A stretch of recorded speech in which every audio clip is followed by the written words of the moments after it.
Collector પ્રશાંત ચિલવા સાંતલપુર પહોંચ્યા। 3 દિવસથી ફસાયેલા 50 જેટલા પરિવારોની તેમણે મુલાકાત લીધી હતી। 50થી વધુ લોકોનું રેસ્ક્યુ કરી બાબરા ખસેડવામાં આવ્યા હતા। અસરગ્રસ્તોને ફૂડ પેકેટ અને કપડાનું વિતરણ કરાયું હતું। ચોતરફ પાણી ઘેરાતા નારાયણપુરા ગામ સંપર્ક વિહોણું થયું છે। વારાહીમાં એનડીઆરએફ અને એસડીઆરએફ ટીમો તૈનાત કરવામાં આવી છે। યુજીવીસીએલ અને આરએનબી વિભાગોને એલર્ટ કરવામાં આવ્યા છે। ફરિયાદોના ઉકેલ માટે ખાસ વોટ્સએપ ગ્રુપ કાર્યરત કરાયું છે તેવું કલેક્ટરે જણાવ્યું।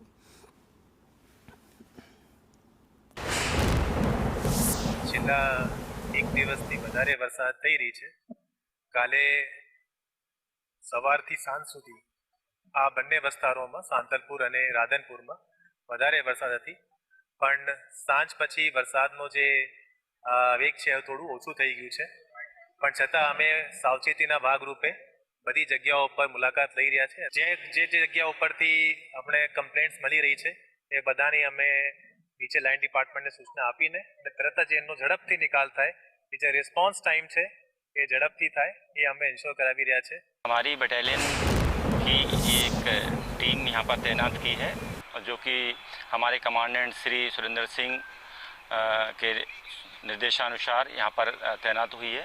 हमारी टीम को कल निर्देश मिला था सूरत से कि पाटन में भारी बारिश का अलर्ट है, तो इसलिए हमारी टीम को वहाँ से यहाँ पर रेस्क्यू के लिए मूव कराया गया। अभी हम यहाँ पे 10 बजे पहुँचे थे।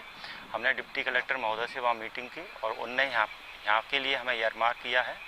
हमारी टीम में 30 रेस्क्यूअर हैं और हम पूर्ण रूप से कैपेबल हैं कि किसी प्रकार की बाढ़ और दूसरी आपदाएं आएंगी तो उसमें सफलतापूर्वक लोगों को रेस्क्यू करने में सक्षम हैं।